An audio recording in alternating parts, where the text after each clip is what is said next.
Je suis Maximus Detritus Romanus. Je viens annoncer l'arrivée d'un nouveau jeu de rôle sur l'Empire romain, où l'Empire n'aurait jamais connu le déclin. Ça s'appelle Lex Arcana, et si t'es content, lève le doigt. Ça c'est un pouce, espèce de dégénéré.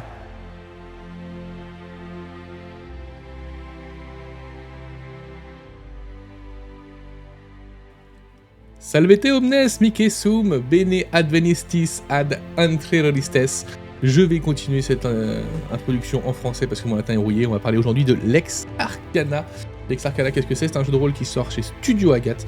Un jeu de rôle où on est sur une uchronie où l'Empire romain a réussi à déjouer son déclin que l'histoire nous a appris, notamment en communiant avec les dieux, en ayant accès à des prévoyances, un don de voyance, de clairvoyance, de voir un peu l'avenir en fait, et donc de réussir à contrer tous ses ennemis, à garder l'Empire sous contrôle. Donc on est dans une uchronie. On va jouer évidemment des guerriers romains, guerriers au sens large, hein, on n'est pas forcément des combattants physiques, mais vous allez voir, la proposition est plutôt intéressante. En tout cas, n'oubliez pas, si jamais vous voulez soutenir la chaîne, vous pouvez évidemment vous abonner, appuyer sur le pouce bleu et partager à tous vos contacts et vos animaux préférés. Et si vous voulez nous soutenir, on a un Tipeee, on a le partenaire Ludum, je vous mettrai le lien en description, vous pourrez vous procurer ces ouvrages. Et vous pourrez, du coup, on reçoit une partie des revenus de vos commandes, ce qui nous permet de nous soutenir tout en profitant, vous, de continuer à acheter du jeu de rôle normalement. Et on a un Discord sur lequel vous pouvez nous rejoindre. En tout cas, on va arrêter cette intro qui est beaucoup trop longue. Et puis, on va se plonger au cœur de Lex Arcana. Alors, Lex Arcana, comment ça se présente? On a tout d'abord cet ouvrage, donc la couverture est particulière, parce que je crois que c'est une version un peu spéciale. Mais cet ouvrage qui est donc le livre de base de Lex Arcana, qui est quand même, comme vous pouvez le voir, on le verra plus tard quand il y aura moins de choses sur la table, extrêmement épais. Nous avons ensuite Les Mystères de l'Empire, qui est un recueil de scénarios. Et enfin, on a l'espèce de pavé, là, qui est une grosse boîte de découverte, grosse boîte d'initiation. Donc on va ouvrir ça en priorité, puis après on verra le livre de base, et ensuite le livret de scénario. Hop, je bosse ça ailleurs, parce que sinon, ça va trop m'encombrer sur mon tout petit plan de travail. Et on est parti. Alors, Lex Arcana, on a une magnifique boîte, vraiment, elle est sacrément jolie. Donc, il n'y a rien au dos, mais on s'en fout, hein, le dos, il est censé être sur la table, donc elle est très très jolie. Et on a sur la tranche, parce qu'on va les voir correctement, voilà, des magnifiques illustrations. Donc, plutôt chouette. Elle est costaud, cette boîte. Elle est sacrément grosse, et on va voir un peu le contenu à l'intérieur. Hop. Alors, quand on l'ouvre, qu'est-ce qu'on a? On se retrouve tout d'abord avec le livret d'initiation. Alors, étrangement, il y a un seul livret dans la boîte, qui est ce qu'on appelle le livret d'initiation. Donc on va se le mettre de côté, on le verra un peu, on va quand même, avant ça, détailler évidemment le contenu du reste de la boîte. On a ensuite une carte au format A3 de l'Empire romain, tout simplement. Donc cette magnifique carte qui prend tous les reflets de mes éclairages, évidemment, et on y voit quelques créatures un peu mythiques, etc. Donc très sympa. Ensuite, nous avons les prêts-tirés. Donc les prêts-tirés de la boîte, et pas que, d'ailleurs, on a un peu on a pas mal de choses, vous allez voir. Hop là. On en a un petit paquet, donc à chaque fois nous avons des feuilles comme ça, donc Aetius, l'assassin, Lix, l'assassin. Alors ils n'ont pas les mêmes caractéristiques, les versions hommes et femmes, sans que les caractéristiques soient genrées, hein. Je veux dire, les hommes ne seront pas plus forts que les femmes naturellement, pas du tout, c'est juste qu'ils ont fait à chaque fois deux pré-tirés, un pour chaque sexe et un pour chaque classe. Comme on voit l'augure par exemple, la femme a l'air un peu plus costaud que le garçon pour le coup. Donc on a les diplomates. Hop là, nous avons les érudits, donc à chaque fois on a un homme, une femme, on a l'exploratrice et l'explorateur, la guerrière et le guerrier. Donc les illustrations, comme vous le voyez, sont absolument sublimes, il n'y a vraiment, vraiment rien à dire de ce côté-là. Dans le bouquin on en parlera peut-être un petit peu plus, mais là, sur cette boîte d'initiation, vraiment, il n'y a rien à dire. Ensuite, un écran que j'ai du mal à sortir. Un grand écran en 4 volets. Alors, je vais vous le passer en facecam, ce sera plus simple. Hop, donc voilà cet écran, à quoi il ressemble. Il est quand même sacrément élégant.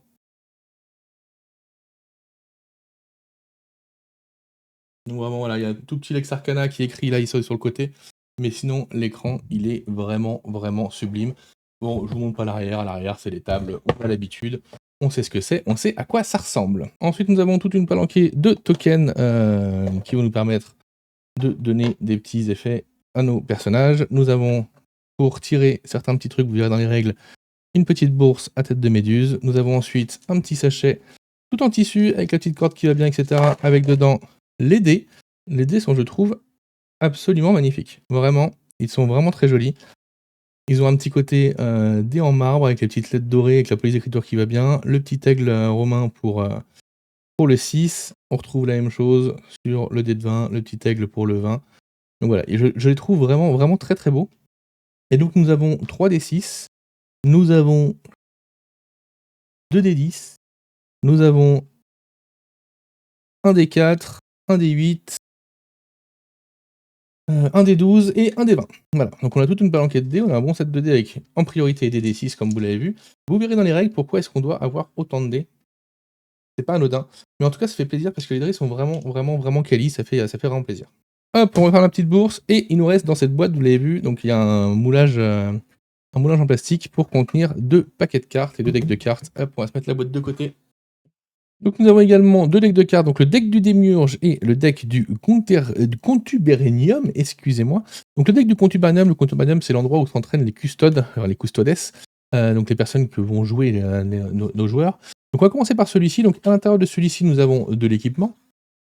Hop, alors déjà, on va jeter un petit coup aux d'autres cartes parce qu'ils sont quand même sacrément jolis. Hop, je vais essayer de vous faire un truc potable au niveau du zoom. Donc voilà les autres cartes qu'on a.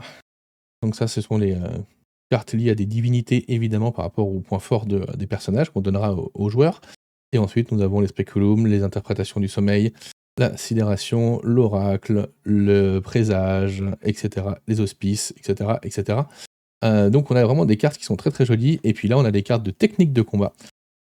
Et des cartes d'armes, de boucliers et d'équipements, tout simplement. Hop, donc la face, le dos, c'est bien joli, mais allons voir ce qu'il y a de l'autre côté. Donc de l'autre côté, sur les cartes équipements, évidemment, comme c'est normalement maintenant la coutume, on a le petit dessin de quel équipement c'est avec ses statistiques. Donc statistiques d'équipement dans Lex Arcana, on a 2 dommages, donc le maniement et les dommages, généralement c'est lié, l'encombrement et les traits. Donc voilà, on a pas mal d'équipements qui vont pouvoir être pris par nos joueurs. Et ensuite, nous arrivons sur des cartes qui vont rappeler les traits d'armes aux personnes, et ensuite les oracles, les divinités, etc. Donc pas mal de choses pour jouer. Très pratique, parce que les règles sont pas si simples que ça. J'en avais oublié une d'ailleurs à l'intérieur déjà, mais c'est un équipement, c'est pas très grave. Vous allez voir, il y a beaucoup de choses à retenir pour les joueurs, et c'est bien d'avoir ces petits rappels, parce que c'est des choses qui sont importantes dans le lore de Lex Arcana. Ensuite, nous avons le deck du Démiurge. Alors là, le deck du Démiurge, c'est assez différent, puisqu'on va avoir à l'intérieur... On va avoir à l'intérieur des cartes de sortesse qu'on va tirer au début de la partie. Vous verrez, je vous expliquerai ce que c'est quand on lira les règles dans le livre de base. Donc on a pas mal de cartes de sortesse. Et ensuite, nous avons des statues, nous avons des cartes d'état, et enfin, nous avons des pouvoirs magiques pour nos créatures. Voilà, donc ça, c'est la plupart sont pour le MJ, même si les cartes de sortesse, en réalité, ce sont les joueurs qui vont les tirer et les donner au MJ quand ils en auront envie. On a vu un peu tout le contenu. Ce qu'on va faire, c'est qu'on va acheter un petit coup d'œil au bouquin contenu dans cette boîte d'initiation, qui s'appelle donc Lex Arcana, le livret d'initiation. Les choses sont quand même bien faites. Avec pareil une couverture magnifique. Je trouve les illustrations d'une beauté assez folle. Mais il y a un petit bémol, vous allez voir, sur le livre de base, qui complique un peu les choses. Donc là, on nous fait un petit résumé de ce qu'est Lex Arcana. Donc comment ça se passe, pourquoi est-ce que l'Empire romain n'a pas chuté, etc. C'est très succinct. On est plus sur une excuse que sur un vrai lore, sur le fait que l'Empire romain ait réussi à contrer son déclin et soit toujours présent au 5e siècle, toujours aussi fort, en ayant une bonne partie du monde sous le contrôle. Ensuite, on va nous expliquer un peu comment fonctionne le système de règles, etc. On va y revenir dans le livre de base, donc je ne vais pas m'attarder là-dessus sur le passage livret d'initiation. Hop, c'est pas vraiment la peine. On nous explique la magie, et ensuite on a évidemment le scénario d'initiation. Donc je vais vous le spoiler, au bout d'un moment, si vous voulez pas de spoil, vous les écoutez pas quand je parle des scénarios, tout simplement. Donc là on est sur une première mission pour nos custodes, puisque dans Lex Arcana les joueurs vont jouer des custodes, c'est-à-dire en gros ils appartiennent à une unité spéciale de l'Empire qui est là pour contrer les faits surnaturels magiques et pour contrer les autres religions en fait que la religion de l'Empire. En gros, même s'il y a des religions qui sont tolérées, etc., mais en gros, on est sur une troupe d'élite de combattants qui combattent le surnaturel. En gros, on est les Delta Green de l'Empire romain, quoi. Ou les X-Files, si vous préférez. Pas aussi sombre que Delta Green, quand même. Donc là, qu'est-ce qui va se passer ? Eh bien, il y a un groupe de brigands qui va s'attaquer à une ville, on va aller les voir, et en fait, on va... Je fais un résumé très vite fait, parce que c'est un peu plus long que ça. Les joueurs vont aller les voir, ils vont se rendre compte que, ces brigands, ils sont quand même très, très, très, très forts pour ce que c'est. Ils vont être attaqués en plus par, différentes créatures assez étranges et puis ils vont se rendre compte que, il se passe énormément d'événements un peu surnaturels autour d'eux et en fait, c'est tout simplement puisque, une personne avait retrouvé l'épée, je crois qu'on la voit un peu plus tard en illustration, l'épée de Vercingétorix à Alésia, donc elle avait vécu sa route pendant des centaines d'années, puis elle est revenue en Gaule, qui a réveillé toutes les divinités, des divinités gauloises dans cette épée et qui commencent à se manifester et donc il va falloir les contrer. Donc là, on a une magnifique illustration de Banos, le chef des brigands avec cette épée et justement on voit Vercingétorix sur son épaule, en train de le soutenir. Donc il va falloir mettre un terme à cette menace parce que nous, eh ben, on est l'Empire, on n'est pas la Gaule, hein, et donc si vous voulez jouer à Astérix, c'est pas le bon jeu, voilà. Ensuite, nous avons les pré-tirés que nous avons pu voir tout à l'heure. Ils sont absolument magnifiques, les illustrations sont dingues. Je trouve voilà, esthétiquement, je trouve le livre vraiment très, très chouette, c'est l'initiation. Donc les sorts, comme je vous le disais, les sorts, qu'est-ce que c'est? C'est une carte qui va être tirée en début de session. Chaque joueur va tirer une carte et puis ça donne, une spécificité. Par exemple, rumeur, c'est une carte, si le joueur la donne au démiurge, ça oblige le démiurge, donc le démiurge c'est le MJ évidemment, à, confirmer ou démentir une rumeur, par exemple. Si le joueur veut être sûr, il peut, s'il a cette carte, la donner au démiurge. Sinon, il y a des cartes qui donnent des bonus divers et variés. Rien d'extraordinaire, on verra ça un tout petit peu plus tard. Donc voilà pour le kit d'initiation, que je trouve, en termes de contenu, pas si gargantuesque que ça, mais en vrai, je trouve qu'il y a de quoi jouer et le scénario est très chouette parce qu'il fait une très belle approche. Alors il est extrêmement linéaire et vous allez voir que c'est un peu un défaut, je trouve, de la plupart des scénarios d'Ex Arcana, c'est qu'ils sont extrêmement linéaires, vraiment. Mais celui-ci, il marche bien parce qu'on est dans un territoire connu, on va aller en Gaule, on va aller à Alésia, on va rechercher, l'âme de Vercingétorix, on va combattre des dieux, donc il y en a un aspect surnaturel qui va être très marqué. Donc pour annoncer la couleur en tant que scénario d'initiation, il est vraiment, vraiment parfait. Il est incroyable et dans cette boîte où on a ces tokens, on aurait sincèrement pu s'en passer, mais c'est toujours bien de les avoir. On a surtout ces decks de cartes qui, elles, pour le coup, facilitent énormément le jeu à table, hein, et cet écran que je trouve sublime, tout comme ces personnages prétirés que je trouve assez incroyables. Allez, on va passer à la suite, je vais ranger tout ça. Et ce qui est cool quand on a un moulage, eh ben, c'est qu'on peut remettre les choses à leur place sans problème. Et ça fait vraiment, vraiment plaisir. Parce que ça évite que ce soit le bazar très rapidement dans notre boîte. Plutôt que les trucs en carton et la mêle en carton au bout. Là, en termes de qualité, on est vraiment, vraiment très bien sur Lex Arcana. En tout cas, sur la boîte d'initiation. Hop, elle est rangée, elle est belle, elle est propre. Et en plus de ça, la boîte est magnifique. Allez, venons-en à nos légionnaires. Le cœur, la base, c'est-à-dire les 2 livres. Lex Arcana, le livre de base. Lex Arcana, les mystères de l'Empire. Le recueil de scénario. Les couvertures choquent un petit peu toutes les deux. Elles ont un peu rien à voir, etc. C'est parce que cette couverture n'est pas la couverture de base de Lex Arcana. La couverture de base de Lex Arcana, elle est plus proche d'un style d'illustration classique. Mais je trouvais celle-là tellement, tellement, tellement belle que j'ai préféré prendre celle-là. Voilà, tout simplement. Mais c'est un choix esthétique personnel. Vous, si vous prenez la gamme de Lex Arcana, évidemment, les couvertures seront beaucoup plus sous les mêmes traits, sous les mêmes formes. Alors, on ouvre Lex Arcana, on tombe sur une carte, qui est la carte qu'on a au format A3, qu'on a pu voir tout à l'heure, et on voit, elle est assez sombre. On va voir que je trouve, moi, que sur les illustrations, il y a des petits soucis quand même sur Lex Arcana. Pas en termes de qualité d'illustration, parce qu'elles sont vraiment, vraiment très, très belles, mais surtout au niveau de la maquette, en fait. Discours de l'empereur, qu'est-ce que c'est? Eh bien, c'est l'empereur qui nous explique que voilà, ça fait des siècles qu'on a réussi à voir l'avenir et c'est comme ça qu'on se protège, de la chute de l'empire, du déclin de l'empire, et cetera. Donc on a encore ici une magnifique illustration. Le livre 1, l'introduction, donc qui va nous expliquer un petit peu, tout le blabla habituel, donc qu'est-ce que c'est que le jeu de rôle, et cetera. Mais c'est très, très vite expédié. On est quand même sur un jeu pour joueurs confirmés, on va dire, entre guillemets. Ce que j'entends par là, c'est que le principe est assez velu pour que l'univers est assez particulier aussi pour que le joueur lambda qui n'a pas beaucoup de connaissances en jeu de rôle va pas rentrer par celui-ci. Donc c'est pas un premier jeu qu'on met entre les mains de quelqu'un. C'est pas un jeu extrêmement compliqué, mais c'est pas un premier jeu qu'on met entre les mains de quelqu'un. Aventure dans l'Antiquité, donc on nous explique un petit peu ce qui s'est passé par rapport à notre monde à nous. Le livre 2, les livres 2, pardon, les Custodes. Donc les Custodes, qu'est-ce que c'est? Eh bien, ce sont ces personnages que vont incarner nos joueurs à table. Donc ce sont, comme je vous l'ai dit, un groupe d'élite la cohort Auxilaria Arcana, qui est un groupe d'élite vraiment, vraiment hautement spécialisé, qui a un entraînement spécial, etc., qui sont là pour chasser le surnaturel et pour résoudre des enquêtes où tout le monde piétine, en gros. On nous explique la feuille du personnage, comment elle marche, on nous explique qu'il y a 5 classes de personnages, entre guillemets, l'augure, le diplomate, l'érudit, l'explorateur, le guerrier. Ensuite, on a plusieurs attributs. Alors j'espère sincèrement que vous aimez le latin, parce que dans Lex Arcana, vous allez en bouffer du latin, mais tout le temps. Tout le temps. Et vraiment à un point où, des fois, lire les scénarios, c'est désagréable. Si vous n'êtes pas... moi, le latin, je sais qu'il me reste en train de la gorge, j'en ai fait pendant 7 ans. J'en peux plus. En lisant Lex Arcana, des fois, j'ai envie de dire, ah, voilà, est-ce qu'on est vraiment obligé de prendre le mot latin? Après, je pense qu'il y en a à qui ça plaira énormément, parce que pour se mettre dans l'ambiance et dans le ton et pour se projeter, c'est vraiment, vraiment intéressant. Donc les attributs, on a les virtutes qui vont être les attributs qui vont être divisés entre le corps, l'esprit et l'âme. Donc on a la coordinatio, la vigor, l'auctoritas, l'ingenium, le ratio et la sensibilitas, qui vont représenter donc les différentes caractéristiques innées à notre personnage.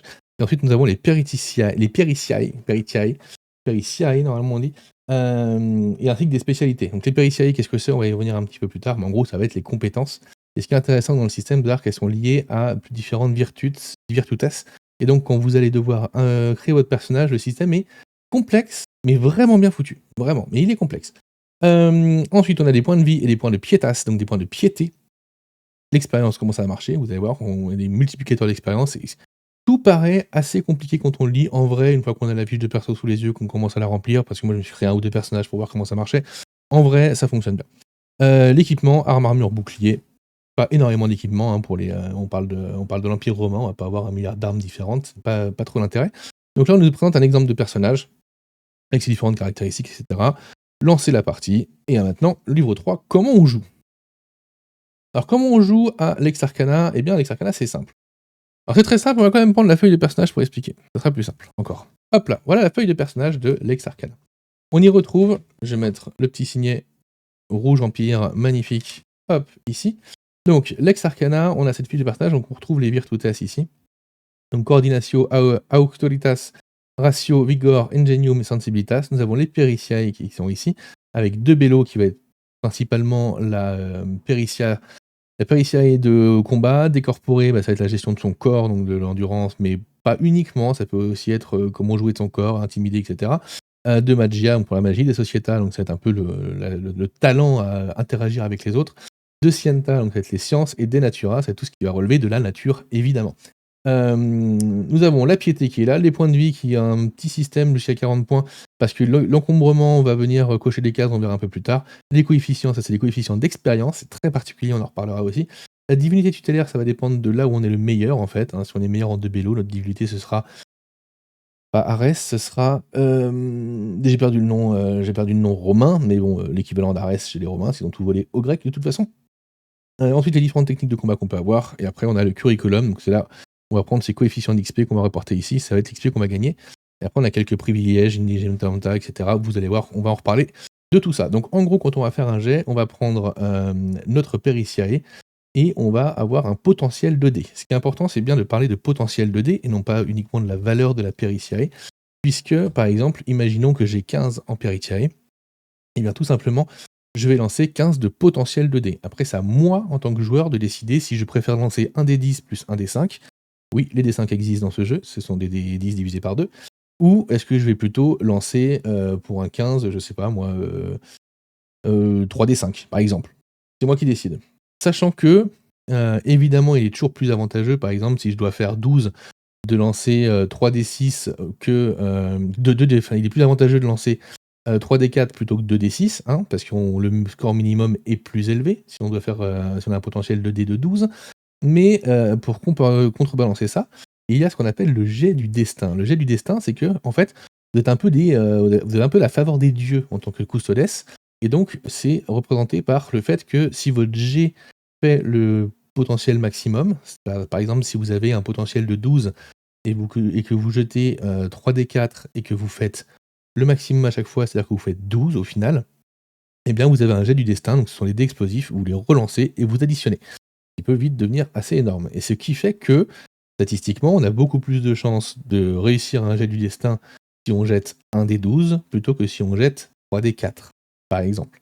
Donc notre minimum sera plus bas, parce que sur un des 12, on va de 1 à 12, alors que sur 3 des 4, on va de 3 à 12. Mais on a plus de chances de faire 12 sur un des 12 que de faire 3 fois 4 sur 3 des 4. Voilà, c'est un peu le principe du jet du destin. Après, ce sont les joueurs qui choisissent quel risque ils prennent. Est-ce qu'ils vont vraiment tenter quelque chose de risqué pour essayer d'attraper ce jet-là? Ça reste, moi, je trouve quand même assez compliqué. On va quand même avoir tendance à assurer ses arrières. Mais bon. Donc là, il nous explique les potentiels 2D que je viens de vous expliquer, évidemment. Hop, on va enlever ça. Les spécialités qui diminuent la difficulté de ce qu'on teste, etc., etc. Il nous explique un peu de Bello à quoi ça sert, de Corpora à quoi ça sert. Donc, évidemment, à quoi servent les Periciae. Encore une magnifique illustration. Il y a vraiment, dans la mise en page et dans les illustrations, quelque chose de très très bien, mais vous allez le voir, il y a quelques illustrations qui ont une incrustation dégueulasse. Résolution d'exaction, comment ça marche? Du coup, il y a un seuil de difficulté, on jette nos dés, on compare au seuil de difficulté, on a là, ici, les différents seuils, on a des degrés de réussite. Si on a une marge de 1, 2 ou 3, c'est une réussite normale. Si on a une marge de 4, 5, 6, c'est une réussite totale, et si on a une marge de 7 ou plus, c'est une réussite de niveau 3. Ça va être très important, notamment pour les informations que vont nous donner les scénars par rapport aux réussites de nos joueurs sur les différents jets qu'ils vont tenter. Voilà, en gros, le cœur des règles, le jet de dés, comment ça se passe dans Lex Arcana. Il y a évidemment des couches de règles qui s'ajoutent à ça, mais là, on a l'essentiel, c'est à peu près les règles qui sont expliquées d'ailleurs dans le livret d'initiation. On arrive ensuite à la création de personnages, et alors là, accrochez les ceintures. Donc la création de personnages, comment ça se passe? On va d'abord définir les virtutes. Donc les virtutes, vous vous rappelez, ce sont ces caractéristiques innées, d'accord? Ensuite, on va choisir une province d'origine, on va définir les Periciae, et après on va définir l'âge et les vertus finales pour remplir la feuille. Mais en fait, vous allez voir, c'est assez étrange, parce qu'ils ont été obligés de faire un document en plus, tellement la création de personnages est complexe. En gros, on est obligé de se baser sur ce document-là. Et en fait, ce qui va se passer, alors il est plutôt bien foutu, même s'il est assez impressionnant comme ça, ce qui va se passer, hop, on va se remettre un marque-page, je vais vous le résumer moi-même plutôt que de vous faire du page à page, sinon ça va prendre 3 heures. En gros, vous allez prendre vos virtutes, vous allez les mettre ici. Bam. Dans le 1, c'est les virtutes. Vous allez les rapporter ensuite sur votre feuille de personnage. Et vous allez après les répartir dans vos virtutes. Donc sensibilitas, ingenium, ratio, autoritas, vigor, coordinatio. Ok. Ensuite, vous allez mettre vos periciae qui vont être augmenter ou diminuer suivant la région dans laquelle vous êtes né. Donc il y a plutôt un petit facteur, mais en gros, vous allez finir par remplir, par rapport à votre province, vos différents bonus, qui vont vous donner des bonus ici dans les Periciae, ok? Ensuite, vous allez, que je me trompe pas quand même, parce que c'est quand même complexe. Hop. Donc, on choisit sa province, on a différents bonus qui se mettent en place. Après, on définit les Periciae. Et donc, c'est là où ça devient intéressant, même si c'est complexe à la création. C'est qu'en gros, nos Periciae, ce qui va être le cœur de nos jets de dés, c'est-à-dire la coordination, le Denatura, le Demagia, des Societa, des Bello, des Santia, des Corpore, vous le voyez, ils sont liés à la province et ils sont liés à deux autres virtutes. Par exemple, le De Corpore, il est lié à Coordinatio et à Vigor. Et en gros, pour expliquer en gros, imaginons j'ai 20 en Coordinatio, il va falloir que je répartisse mes 20 points en donnant une partie en Denatura et en donnant une partie à De Corpore. Donc en gros, chaque virtutes va être divisé en 2 Periciae. Donc chaque attribut, en gros, pour traduire, va être divisé en 2 compétences. Et ça permet aux joueurs d'équilibrer son personnage extrêmement finement. Alors on n'est pas sur un jeu de mini-maxage, pas du tout. Mais ça permet de créer un personnage vraiment un peu plus complexe et où il y a des choix à faire dans la création de personnage. Et moi je trouve ça plutôt cool, même si ça c'est un peu imbuvable au premier abord. En fait, en vrai, c'est assez simple. On met nos vertus, on les met, enfin nos attributs, on va traduire comme ça. On les met dans les cases, hop, ici. Après, on choisit notre province, ça nous donne des attributs qui sont dispatchés sur les différentes compétences. Et ensuite, on dispatche nos attributs sur nos différentes compétences pour donner le niveau de la compétence, tout simplement. Il n'y a rien de plus simple, en fait, mais c'est extrêmement complexe à expliquer, à représenter. C'est pour ça qu'ils ont fait ce diagramme un peu horrible. Mais en vrai, c'est plutôt simple et ça permet de faire finement des choix. Je trouve ça plutôt bien trouvé. Mais clairement, c'est pas un jeu où on se dit oh, vas-y, on se crée des persos, on se fait un jeu de rôle ce soir. Non. C'est pas le thème. Et ensuite, il y a l'âge qui va rentrer, qui va ajouter un dernier modificateur de Periciae. Et une fois qu'on les a, on n'a plus qu'à prendre nos Periciae et à les mettre sur notre feuille de personnage. Et cette fiche-là ne sert plus à rien. Elle ne sert que à la création de personnages. Voilà. J'espère que j'ai été clair. C'est assez compliqué à expliquer, je vous l'avoue. Donc j'espère que j'ai été clair. Hop. Si je n'ai pas été clair, tant pis, dites-moi en commentaire. T'as pas été clair, espèce de tocard. Et puis je répondrai à vos questions. Hop. Donc on a vu la création de personnages. On avance. Attribution des coefficients. Alors qu'est-ce que c'est les coefficients? En fait, en gros, quand vous allez créer votre personnage, vous allez après répartir des coefficients dans les différentes périciae. Ces coefficients, ça va être des multiplicateurs d'XP en fin de partie. Alors oui, dit comme ça, c'est de nouveau extrêmement étrange, parce qu'il y a beaucoup de systèmes extrêmement étranges dans Lex Arcana, mais alors celui-ci, il l'est particulièrement. En gros, ce qui se passe, c'est qu'à la fin du scénar, vous allez recevoir, par exemple, 9 points d'XP. Mais si j'ai en 2 bélos, j'ai un multiplicateur de... il faut que je fasse des divisions simples, donc on va pas prendre 9 points d'XP. 5 points d'XP, voilà, vous recevez 5 points d'XP à la fin du scénar. Je suis nul en maths, c'est pour ça que je prends 5. Imaginons en 2 bélos, vous avez 8 de coefficients, parce que vous avez choisi un coefficient de 8, vous devez les répartir, je ne vous suis pas la règle, c'est un peu long, mais vous devez les répartir. Vous avez un coefficient de 8 parce que vous êtes un guerrier et vous êtes très très fort, et bien vous allez gagner 8 fois 5 points d'XP, 40 points d'XP. Si vous avez un coefficient de 2 en décorporé, vous allez gagner 16 points d'XP, etc., etc., etc., etc. En gros, le 8, vous allez le multiplier par tous vos multiplicateurs, ça va vous donner le point d'XP que vous avez par périciae. Et une fois que vous l'avez, une fois que vous avez 100 points d'XP, vous pouvez augmenter ou ou prendre une spécialité, etc., etc. Donc ça permet d'avoir des coefficients qui vont de 2 à 10, comme c'est indiqué ici, sachant que votre périciae majeure, la plus forte que vous ayez, c'est ce qui va définir votre plus gros bonus modificateur et le dieu qui va vous suivre, qui va vous accompagner. Je ne vais pas vous rentrer dans tout le détail des règles, mais le système se tient, pas le plus simple du monde, mais il se tient et il est plutôt cohérent avec ce que le jeu a envie de faire. Voilà, première illustration que je trouve un peu étrange. Alors, la composition est magnifique, etc. Par contre, en termes de qualité, elle est dégueulasse. Elle est dégueulasse, ça bave de partout, c'est assez étrange. Quand on voit entre ça, là, l'illustration est moins jolie, hein. Techniquement, je trouve que ça, c'est moins joli que ça. Sauf que là, la qualité de l'illustration est pas très belle, je pense. Je sais pas si c'était le cas en VO aussi, mais en tout cas, je la trouve pas très belle. Ensuite, nous avons plein de trucs sur les armes, les armées. Je vais pas entrer dans le détail des règles parce qu'il y en a vraiment, vraiment beaucoup des règles. Le système est quand même assez velu. Mais en gros, on a un encombrement qui fait que on va devoir cocher des cases de 1 à le nombre d'encombrements qu'on a. Par exemple, j'ai 7 d'encombrements, je mets un slash sur les cases 1 à 7. Quand j'ai perdu des points de vie, je mets une croix sur les cases et dès que ça se rejoint, je suis encombré. Tout simplement, donc plus j'ai de points de vie, plus j'ai de poids porté. Enfin voilà, c'est un système qui marche plutôt bien, qui est plutôt simple, mais c'est plein de tout petits systèmes un peu, qui sont simples et au final ça fait un système un peu compliqué, je trouve. Pareil, il y a un maniement des armes aussi. Il faut que mon jet d'attaque fasse plus que mon maniement des armes, sinon je ne peux pas attaquer avec. Donc l'encombrement, il y a des tailles, il y a des portées, et les armes ont des traits, évidemment. Je vais pas revenir dessus. Tous les jeux qui ont des combats un peu tactiques fonctionnent de la même manière, sauf que là, vous allez voir, les combats, ils sont pas tactiques, quand même, hein. Ensuite, nous allons l'origine des personnages. Donc on peut faire être fils de haut fonctionnaire, suivant l'endroit d'où on vient. Si on vient d'un lieu isolé, on sera plutôt dans l'enclave, une famille d'exilés, fille de prêtres d'une religion tolérée, etc., etc. Donc pas mal de choses.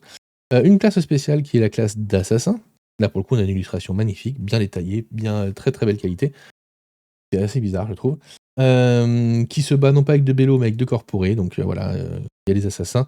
Sachant que les assassins, ils ont tous une fausse classe, même pour la table. Les joueurs ne sauront pas qui est un assassin à table.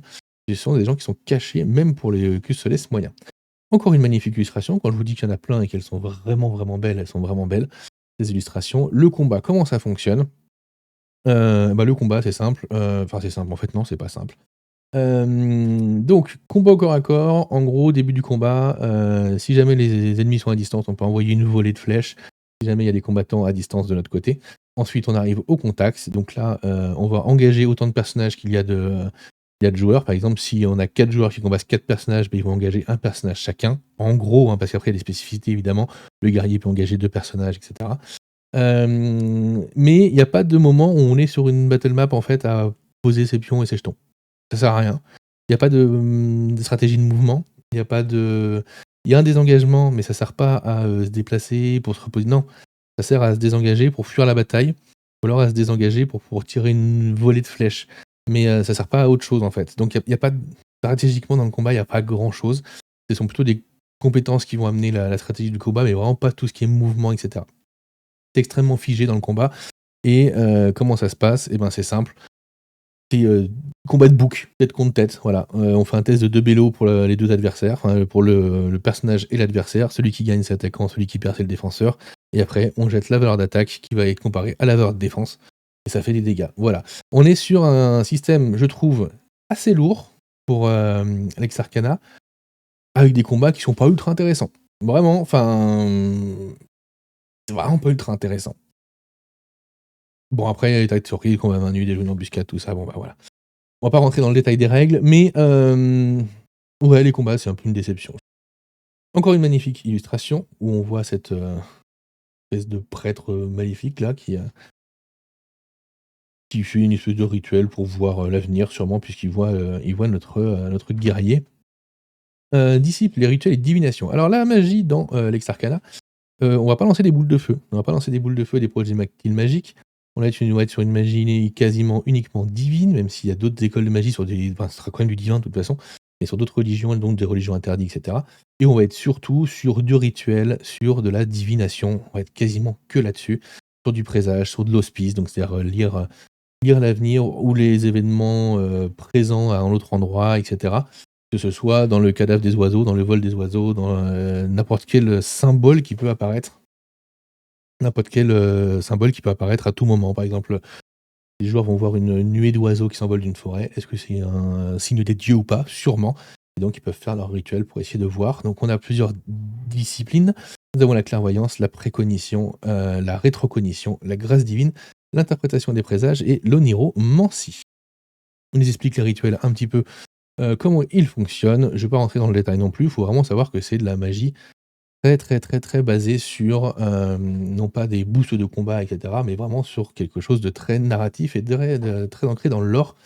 Après on nous parle de l'état maudit. On nous reprend cette illustration qui est magnifique et qui était dans le livret d'initiation avec Banos et Vercingétorix sur son épaule. Et on arrive à le livre 7. La, progression du personnage. Alors, hop, on vous explique les coefficients, comment ça marche. Je vous l'ai expliqué tout à l'heure, je vais pas revenir dessus. On vous explique un peu comment on peut progresser, combien de points ça coûte, et cetera, et cetera. On peut également progresser en différents points, c'est-à-dire on va progresser en, Pax Deorum et on va aussi progresser dans sa carrière de, Custodes, qui nous permettent d'avoir, des divers bonus. Par exemple, on peut avoir, des suivants, on peut avoir, alors on peut avoir des Lindigatamenta, des Digendigetes. Quand je vous dis qu'on va bouffer du latin, on bouffe du latin. En gros, ça va être, des bonus liés à des divinités et on peut avoir des bonus liés à notre cohorte de Custodes qui font qu'on peut avoir des suivants, on peut avoir, des terres, des choses comme ça. Ensuite, on a les différents pré-tirés qui reviennent dans le bouquin avec des illustrations pleine page. Et alors là, pour le coup, la qualité des illustrations et la mise en page, elle est sublime. Vraiment, ça souffle le chaud et le froid, Lex Arcana, c'est un peu agaçant et dommage, parce qu'on a des choses extrêmement belles comme ça, et on a des illustrations dégueulasses à certains moments, et ça c'est magnifique. Les doubles pages façon en marbre avec l'illustration et le nom du livre, je les trouve tellement belles. Donc là, on est sur un passage pour le MJ, à quoi sert le Diamuche, comment on gère les seuils de difficulté, donc voilà, c'est les règles pour le MJ. Rien d'extraordinaire, on sait, comment fonctionnent ces passages-là. Assez important parce que, comme je vous l'ai dit, les règles, c'est plein de micro-règles qu'il ne faudra pas oublier. Après évidemment, c'est un jeu de rôle, on prend ce qu'on veut, on laisse ce qu'on veut, mais comme tout a du sens dans Lex Arcana quand même s'il y a beaucoup de petites règles, tout a eu du sens et tout est là pour une raison. C'est dommage de pas s'en passer, enfin ça serait dommage de s'en passer, pardon. Donc là, on nous parle de chacun de difficultés de chacune des tests, comment on mène les aventures, la gestion du temps, état de santé, donc c'est un peu plus généraliste. Je pense que la plupart des MJ confirmés pourront balayer ça. Un petit côté sur l'expérience, comment on conçoit une aventure de, Lex Arcana. Quel est un peu le but du jeu, quelle est l'ambiance du jeu aussi qu'ils essaient de développer. Les règles optionnelles des sortes, donc je vous ai dit, c'est ces cartes qu'on tire et qu'on peut utiliser, une fois par session. Donc là, il y a tous les exemples de sortes. On les a dans le deck de cartes, mais pour ceux qui les ont pas, il y en a ici et il y en a à la fin, du bouquin, je crois. Ouais, ici, qu'on peut, du coup photocopier, découper pour les avoir en physique, pour les faire piocher à nos joueurs. Ensuite, les PNJ, comment on gère les PNJ, le potentiel d'action qu'ils ont, etc. Ce qui est bien dans Lex Arcana, c'est que comme les règles sont, plutôt complexes et les créations de personnages plutôt complexes pour les joueurs, en fait, les PNJ, eux, ils sont réduits à 3 caractéristiques. C'est-à-dire qu'ils vont avoir un potentiel 2D et ils vont avoir, pour telle caractéristique, c'est 2D, telle caractéristique, 3D. En gros, il y a 1D, 2D, 3D et ils mettent toutes les caractéristiques dedans. Et du coup, une fiche de personnage de PNJ, elle tient sur 4 lignes. C'est vraiment, vraiment bien foutu. Les capacités spéciales que peuvent avoir les différents PNJ, les pouvoirs magiques qu'ils peuvent avoir également.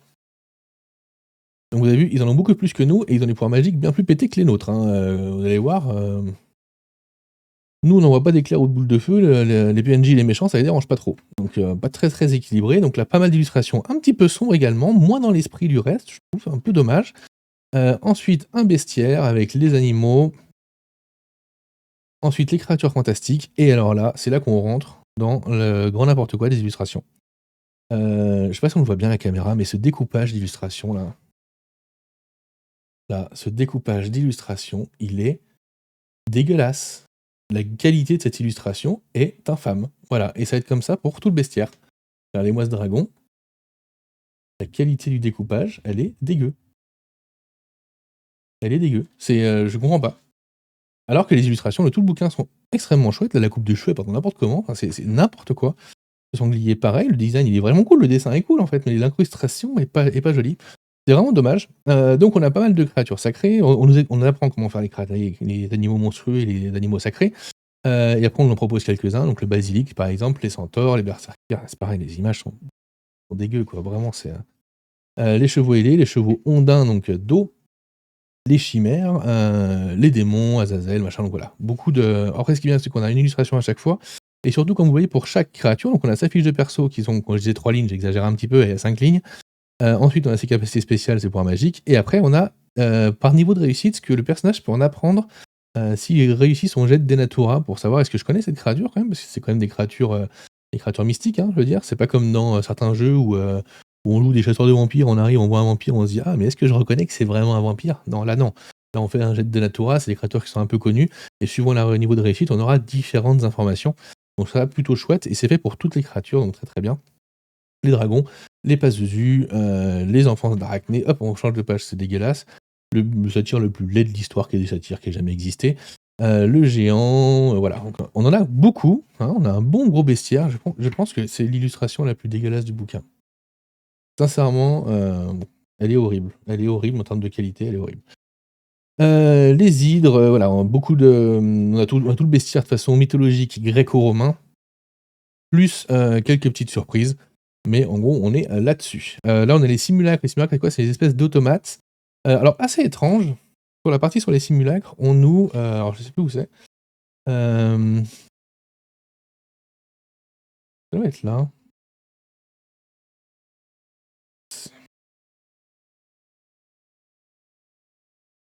C'est là. On nous explique la règle pour avoir des audiences auprès des gens. Là, au milieu du bestiaire. Ça passe à place ailleurs? Bon, moi, je pense que si. Surtout qu'après, dans les scénars, on nous dit utiliser les règles d'audience, savoir est-ce qu'ils auront une audience avec telle personne ou telle personne s'ils les demandent. Bon, bref. Les sirènes, évidemment, qui sont les femmes oiseaux, les sphinx. Bon, vous savez ce que c'est qu'un bestiaire, hein, il y a des créatures vampiriques, etc., etc. Et ensuite, on arrive sur le livre 9, le monde de Lex Arcana. Et là, on se dit qu'on va avoir un lore incroyable sur tout ce qui fait la différence entre Lex Arcana et le reste du monde. Mais en fait, pas trop. On nous explique en une page un peu ce qui s'est passé, comment ils ont réussi à garder l'Empire. Pas trop de blabla historique sur qu'il y a eu tel empereur, mais c'est passé ça et ça, ça et ça. Pas trop, en vrai. Il y en a un petit peu, mais c'est pas, ils vont pas nous saouler avec ça. Ils vont surtout nous parler de. On revient sur l'équipement, et j'avais oublié, évidemment. Ils vont surtout nous parler sur l'organisation de l'Empire, comment est fait l'Empire, comment ça marche, comment on y vit un petit peu, sans être vraiment trop dans le blabla qui sert à rien. On est sur les trucs intéressants quand on va jouer, parce que ça va être des choses qui vont parler aux joueurs pour mettre l'ambiance et pour bien se projeter dans l'univers. Plein de noms, plein de prénoms de l'époque, les différents cultes avec les différentes divinités. Un retour sur la magie, les religions interdites, religions tolérées, le plaisir et la souffrance, etc. Et donc là, on arrive sur les provinces de l'Empire, un petit bout de la carte qu'on avait tout à l'heure, pareil en qualité, un petit peu dégueulasse aussi. Et là, on nous explique comment ça se passe dans chaque pays, etc. Parce qu'en fait, vous allez voir dans les scénarios, mais ils vont voir du pays, nos joueurs, ils vont voir un paquet de pays. Et donc, on nous explique pour la Syrie, pour la Mauritanie, pour la Numidie, etc. Et ensuite, nous avons les aventures, et donc nous avons, je crois, 2 aventures, je ne sais plus, parce qu'il y en a tellement des scénarios pour Lex Arcana que je m'y perds un peu. Nous avons dans les ténèbres de l'hiver. Donc dans les ténèbres de l'hiver, qu'est-ce que c'est? C'est une aventure où ils vont être en Germanie, donc en Allemagne, où ils vont devoir aller enquêter sur un truc. En fait, c'est un piège. Ils vont se retrouver pris dans un piège, et il va falloir qu'ils se débarrassent d'un espèce de culte. C'est plutôt chouette. Le scénario est plutôt sympa. Pareil, on est plutôt sur un scénario d'initiation parce qu'il est très très court. Ensuite, ils vont en plus rencontrer une espèce d'elfe machin qui va leur teaser une suite à leur aventure qui n'arrivera pas. En tout cas, pas dans ce recueil-là, enfin pas dans le recueil ni dans ce livre-là. Ensuite, nous avons la mère de Célabum, enfin Célabeum, plutôt. La mer de Senaboom, qu'est-ce que c'est? Et ben, c'est un, où je me plaignais justement qu'il y avait beaucoup de scénars qui étaient extrêmement linéaires. Celui-ci est une enquête, c'est une petite enquête, hein, ils vont être dans une ville pour enquêter sur un meurtre. En fait, cette ville, elle est possédée par 3 mères, 3 mères MERE, qu'il va falloir déjouer, contrer, pour pouvoir les éliminer et libérer la ville, tout simplement. Donc il va y avoir et il y a comme dans chaque scénario, un aspect surnaturel, qui fonctionne très, très bien. Donc 2 scénarios qui sont plutôt intéressants pour des scénarios de livres de base. Maintenant, on va plonger, et puis après dans les annexes, on a la divination et comme je vous l'ai dit tout à l'heure, les sortes, la page de création de personnages, la double page de, fiche de personnage et l'index évidemment. Allez, on passe au dernier bouquin qui est le recueil de scénarios qui s'appelle Les Mystères de l'Empire. Et alors là, quand on dit que Lex Arcana souffle le chaud et le froid, ça souffle le chaud et le froid quand même, hein. Il y a des scénars qui sont vraiment, vraiment, vraiment très, très bien. Et il y en a qui sont vraiment, vraiment, vraiment, vraiment pas très, très bien. Par-delà les limes, qui est le premier scénario, qui est peut-être le scénario le plus dirigiste que j'ai lu depuis des années. Donc, les scénarios de Lex Arcana sont tous écrits de la même manière. Ils sont plutôt bien écrits en termes de mise en page, de structure, parce qu'à chaque fois, on a une introduction pour les joueurs. Alors, je trouve toujours qu'elle n'est pas suffisante, moi, mais au moins, on a une introduction pour les joueurs. L'introduction pour le Dimurge qui va résumer un petit peu le scénario. Le synopsis, c'est quoi? C'est acte 1, ça s'appelle comme ça et il se passe ça. Acte 2, ça s'appelle comme ça, il va se passer ça. Acte 3, ça s'appelle comme ça, il va se passer ça. En gros, ça permet d'avoir une vision très précise de ce qui se passe dans le scénar, très rapidement. Et ensuite, acte 1, scène 1, et là, on est vraiment sur de l'écriture de scénar des années 90, c'est-à-dire scène 1, trahison, scène 2, des sombres présages, scène 3, la première vision, scène 4, la seconde vision, scène 5, une fâcheuse rencontre. Et ce qui est étonnant, c'est que c'est pas des scènes, en fait. Pas des scènes. Il y a des scènes qui sont décrites comme telles, ça prend 4 secondes à table. Il y a des scènes qui sont décrites comme telles, ça peut prendre 1 heure parce qu'on est sur des scènes de roleplay, et cetera. Mais il y a des scènes qui sont des scènes de 4 secondes. Alors le chiffre, il est gonflé artificiellement parce que là, on voit scénario avec, je sais pas, il y a combien de scènes à la fin? 15 scènes, incroyable! 15 scènes. Scène 2 de Sombre Présage. S'ils ne prennent aucune précaution à l'égard de Filmos, alors déjà, c'est soumis à ils ne prennent aucune précaution, ce dernier essaye d'abandonner les custodes en plein cœur de la forêt. En gros, il se barre. S'ils le tiennent à l'œil, il abandonne en relevant ses projets et il l'emmène directement à l'acte 2. What? Donc en gros, tout ça là, s'ils ont à l'œil un mec de leur équipe, ils les amènent directement à l'acte 2. Sachant qu'au début de partie, on pousse les joueurs à faire des projections, des divinations, etc., etc. Il y a des grandes chances qu'ils aient l'info qu'il y a un traître dans la bande, donc ils surveillent tout le monde. Donc clairement, l'acte 1, une fois sur deux, on va pas le jouer quand on va faire le scénar. Mais bon. Et en gros, ça, à jouer, ça se joue pas en fait. C'est une scène, mais ça ne se joue pas. En gros, on nous explique que il y a un traître dans l'équipe. Si jamais il le surveille, bah il trahit pas du coup parce qu'il se sent surveillé, donc on passe à l'acte 2. Si jamais il surveille pas, il se barre. C'est tout. Et après, on fait un jet de dés pour savoir s'ils retrouvent leur route. C'est pas une scène, ça, pour moi. C'est 3 lignes dans une scène. C'est pas une scène. Et tout le premier scénar est comme ça. Tout le premier scénar, je le trouve extrêmement mal écrit. Je trouve, en gros, ils vont devoir aller. Je ne sais même plus pourquoi ils enquêtent déjà, mais bon, ils partent enquêter sur un truc dans un patelin. De toute façon, c'est un peu toujours la même accroche, hein. Ils vont aller là-bas pour enquêter sur ce qui se passe. Donc, ils y vont avec une équipe qui n'est pas constituée que d'eux-mêmes. Il y a évidemment un traître dans le tas qui va essayer de les abandonner. Ils arrivent là-bas, ils vont devoir trouver un tertre. Dans le tertre, il y a un artefact. Ils doivent prendre l'artefact. Il n'y a même pas de climax. Donc, c'est. Ce scénar-là, si vous devez faire jouer Lex Arcana, ne prenez pas ce scénar. Les pierres de Ruthénie. Donc les pierres de Ruthénie, qu'est-ce que c'est? C'est un peu le même principe que le premier scénario. Il y a un petit patelin au milieu de la Gaule où il se passe quelque chose d'un peu étrange. Les joueurs vont y aller, ils vont enquêter. Donc quand je dis enquêter, c'est vraiment très succinct dans le scénario. Il est assez linéaire. Alors il est mieux écrit et plus intéressant que le premier, vraiment. Il y a un peu plus de rebondissements, il y a des événements qui vont se passer, qui vont faire avancer les choses, tout ça. Donc il est vraiment plus sympa que le premier. C'est pas un grand scénario non plus, mais au moins il y a une progression, il y a des scènes qui sont un peu cohérentes, mais alors pareil, hein, là il y a 15 scènes je crois, mais la moitié des scènes, c'est des scènes qu'on joue pas. Un peu mieux, mais vraiment je pense pas que ce soit le cœur, enfin si ça c'est le cœur des scénarios de Lex Arcana, je suis très déçu. Très, très déçu par les aventures qui sont décrites. Pas dans tout le bouquin, vous allez voir, il y en a qui sont vraiment très, très bien, mais en tout cas les 2 premières d'intro, elles m'ont refroidi quand j'ai ouvert le bouquin, sévère. Donc on enquête à peu près sur des différentes pierres, en fait il y a un nécromancien On va aller buter le nécromancien, qui a en plus des petits c'est là ça introduit un petit peu les automates. Fin de l'histoire. Alors, moi je vous dis quand j'ai commencé ce livre, j'ai pris 2 claques quand j'ai vu les 2 premiers scénarios, je me suis dit: «Ouh là, c'est quoi cette catastrophe?» Et j'avais besoin d'une lueur d'espoir, une lueur d'espoir qui est un scénario d'enquête, pour le coup, qui est un scénario d'enquête ouverte et vous allez le voir, ça se voit tout de suite dans la construction. Acte 1, un secret de Villa Quarry. Acte 2, la mort aux trousses. Point. Fin de l'histoire. Pourquoi? Bah, tout simplement parce que c'est un vrai scénar d'enquête, quoi. On pose vos joueurs dans une ville, il se passait, une bricole et ils doivent réussir à démêler tout ça et donc on n'a pas de scène 1, scène 2, scène 3. On a une chronologie de ce qui se passe. Pourquoi est-ce qu'on en arrive là, en fait?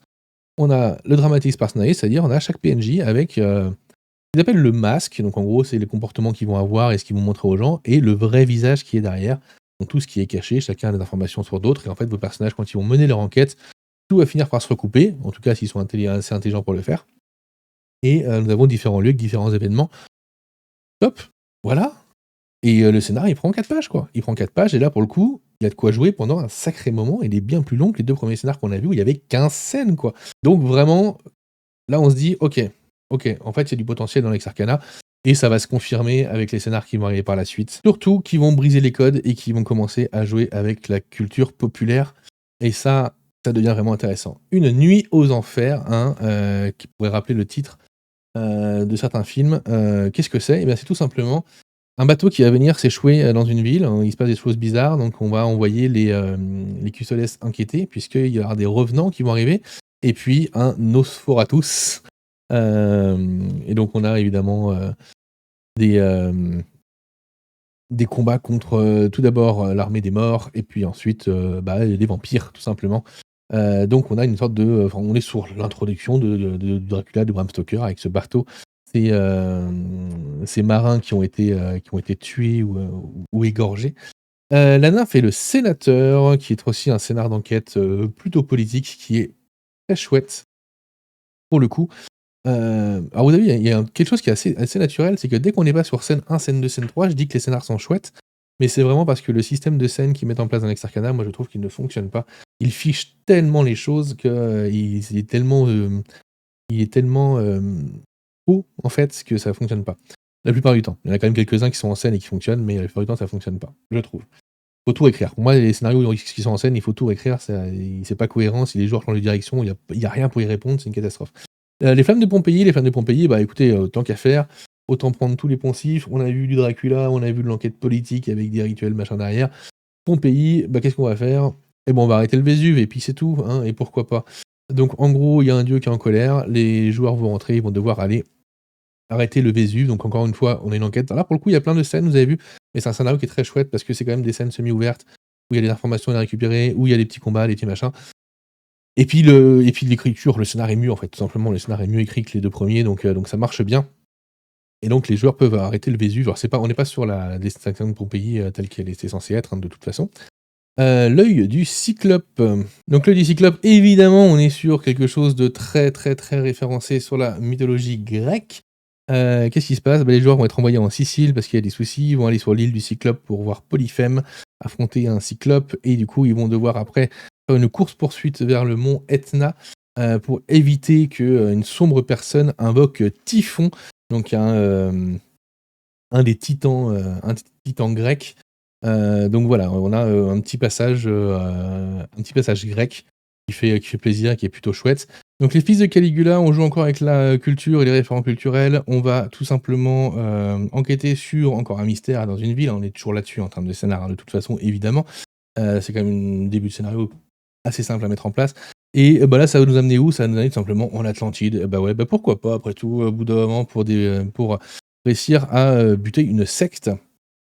Donc très, très chouette encore scénario. Le seul petit bémol, je trouve, c'est que scénario, vous avez vu, il y en a beaucoup dans le bouquin. Le bouquin est pas très long, il fait 110 pages et en fait, je pense que la plupart des scénarios méritaient d'être plus grands, en fait. Ils ont voulu proposer beaucoup de scénars. Il y en a quand même une bonne partie qui est très bien. Il y en a 2-3 qui sont vraiment achetés, hein, on va être très clair. Il y en a la bonne partie sont très bien. Celui-là, il est très chouette, il y a un truc très pulp, très cool avec des bateaux de plongée, enfin des trucs assez incroyables. Mais la cité engloutie, c'est 5 lignes, quoi. Je veux dire, on va aller dans l'Atlantide, visiter la cité mythique, éteinte, coulée, à cause des cataclysmes et cetera il y a 5 lignes, quoi. Mince, il faudrait qu'on puisse la faire vivre. C'est quelque chose d'incroyable que les joueurs vont vivre. Et on a 5 lignes pour les faire vivre et je trouve ça vraiment dommage. Et enfin, je crois que c'est le dernier. Non, peut-être pas le dernier, il en reste encore un après. In Vino Veritas, je trouve incroyable celui-ci. En gros, pour résumer très rapidement, parce que la vidéo commence déjà à être très très très longue, Dionysos a pété un câble et il décide de saouler tout le monde à mort. Voilà. Et au bout d'un moment, il va falloir trouver une solution à ça. Et enfin, le dernier qui s'appelle Voir Byzantium et mourir. Et là, ça nous fait. Alors, pour le coup, celui-là, très très bien parce que vous voyez ce que je vous disais sur le fait que les scénars sont pas assez développés. Celui-là, et ben la ville de Byzantium, qui est une mégalopole quasiment équivalente à Rome, eh bien, elle est développée un petit peu, pas trop, mais de quoi faire dans le scénar, en faire une ville incroyable. On a son passé, son présent, son architecture, enfin son passé, son présent. Le fait que ce soit une ville à cheval entre le passé et le présent, puisqu'il y a un aspect très historique, et en même temps, aujourd'hui, c'est une mégalopole incroyable, avec donc son plan qui est illisible, on va être très clair, hein, on a du mal à retrouver les chiffres, c'est illisible. Son architecture, la Corne d'Or qui est son port, avec cette espèce d'avancée comme on le voit dans la mer, là, tout simplement. L'église, l'hippodrome, le Panthéon, les tables d'événements. Donc voilà, hop, on a 4 pages qui nous permettent de faire vivre la ville, et après, on a le scénar qui arrive, et le scénar, c'est voir Rome et mourir, hein. Donc c'est, vous allez essayer d'enquêter sur un truc, vous allez vous faire attraper, vous allez être balancé dans des jeux des cartes, dans une arène. Il va falloir survivre à cette arène pour pouvoir faire remonter, pour pouvoir remonter en dehors de tout ça, et pour pouvoir arrêter le soma, qui est une drogue abominable qui fait des dégâts. Et voilà pour les scénars de Lex Arcana. Allez, on passe à la critique maintenant. Alors Lex Arcana, qu'est-ce que j'en ai pensé? Comme vous l'avez vu, ça souffle le chaud et le froid. Je trouve le concept vraiment, vraiment très cool, d'avoir cet empire romain qui a pas décliné, qui a survécu, et qui a pour le coup un empire colossal. Le problème, on manque d'éléments. En fait, on manque d'éléments là-dessus, on manque d'éléments pour le faire vivre, qu'est-ce qui s'est passé, etc. Même si ce sont des choses qui auraient pu être mises en... Pas forcément des gros pavés de 100 pages sur de l'or, etc. Pas forcément. Mais au moins un petit peu d'éléments à jouer, à mettre en tête des joueurs. Pourquoi est-ce qu'on en arrive là? Comment ça s'est réellement passé, etc. Là, on a le droit texte d'ambiance, c'est tout. On a un système de jeu qui est quand même assez complexe, moi je trouve, assez compliqué à mettre en place, avec des logiques qu'on n'a pas l'habitude de croiser, mais pour le coup, mais qui pour le coup ont au moins le mérite d'être sensés par rapport au contexte. Donc c'est plutôt chouette. C'est un jeu où on va être beaucoup dans l'ambiance, en fait. On va être beaucoup dans l'ambiance avec ses présages, ses divinations en début de partie, pour essayer de voir un peu ce qui se passe, pour commencer à orienter son enquête, etc. Le problème, c'est que la majeure partie des scénars ne suivent pas vraiment. Ils peuvent vite être cassés par les joueurs, donc il faut faire très très attention, parce que quand on donne des pouvoirs de divinité, enfin de voyance notamment, ou de précognition à des joueurs, ça peut vite casser en deux le scénario, donc il faut faire très très attention. En dehors de ça, c'est un jeu, comme vous l'avez vu, qui est 95% du temps magnifique, 5% du temps dégueulasse, je ne sais pas pourquoi. Mais c'est un jeu qui a vraiment un potentiel. Si vous voulez jouer à un jeu avec l'Empire romain, vous n'allez pas vous faire chier historiquement à savoir est-ce qu'à ce moment-là, il y avait tel truc, tel truc, tel truc. Non, là, il y a un Empire romain qui est colossal, et je pense que le principe de l'Uchronie ne sert qu'à ça, je trouve. C'est à faire en sorte qu'on n'ait pas à se faire chier avec la chronologie historique de l'Empire romain. L'Empire romain, il est là, il est installé partout, et il n'y a pas à s'embêter. On peut envoyer nos joueurs, parce qu'au final, le sens profond de Lex Arcana, c'est ça. On va envoyer nos joueurs aux 4 coins du monde pour combattre des forces occultes divines. On va aller combattre des Bélénos, et en même temps, on va aller affronter Typhon, on va arrêter le Vésuve, on va plonger dans l'Atlantide, on va se battre contre Nosferatu. Enfin, je veux dire, c'est très, très, très, très, très... très pulp dans l'esprit, en vrai, Lex Arcana, moi je trouve. Dans le bouquin, ils disent que ça ne l'est pas, et quand on voit les scénars, je suis désolé, mais on est quand même sur de l'action et sur des trucs extrêmement marquants, quoi. Je veux dire, si on joue 10 scénars avec nos personnages, à la fin, les mecs, ils ont fait le tour du monde, et ils ont vu et agi et pesé partout où ils sont passés, quoi. Donc ça reste quand même extrêmement plaisant. Comme système, c'est peut-être un peu complexe à prendre en place, mais ça marche. Et surtout, je trouve que les scénarios qui sont bien écrits, et la plupart des scénarios sont bien écrits, hein. Il y en a 2, les 2 en ouverture du livre, c'est une catastrophe, mais le reste, ils sont vraiment chouettes, et ça permet de surprendre vos joueurs, parce qu'on est sur de l'Empire romain avec tout un contexte à prendre en compte, et avec des choses qui vont venir d'autres époques. On s'attend pas à croiser un Nosferatu, enfin Dracula, parce que clairement on est là-dessus. On s'attend pas à devoir éteindre le Vésuve, même si c'est pas pour le coup, ça fait un peu plus de sens. Comme on s'attend pas à plonger en Atlantide avec des navires de plongée. Enfin, voilà. Donc moi j'apprécie beaucoup. Après, je trouve que le recueil de scénar est pas au niveau. J'aurais peut-être préféré avoir, j'aurais préféré qu'il y ait 3 scénars vraiment massifs, avec plus de détails, plus de descriptions et cetera. Parce que là, il y a vraiment beaucoup de travail à fournir pour faire jouer ça, hein. Je veux dire, quand il y a des scènes où il y a 4 lignes décrites et où ça se joue en 10 secondes, pour que le scénario, dure, il va falloir y jouer beaucoup.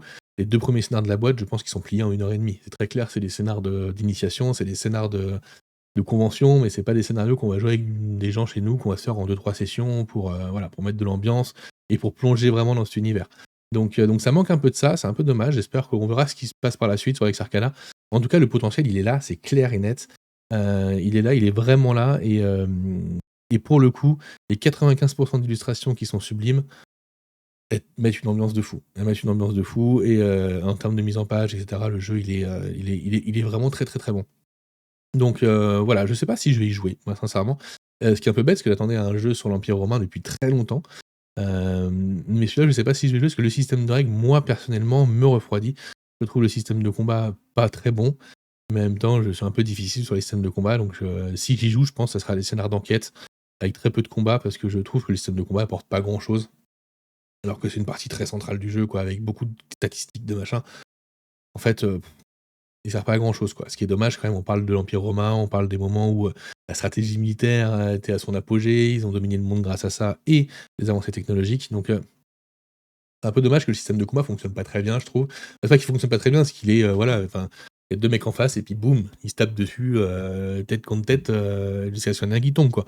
Donc il y a pas vraiment, vraiment, vraiment de choses qui permettent d'en faire autre chose que du, je tape, je touche, hyper 4 points de vie, voilà, on est là-dessus, c'est compliqué dans un système aussi figé de pouvoir mettre un peu de narration dans son combat. Voilà, bref, je pense que vous avez compris ce que j'en pensais. Moi, je vous fais des gros bisous et je vous dis à bientôt. Ave.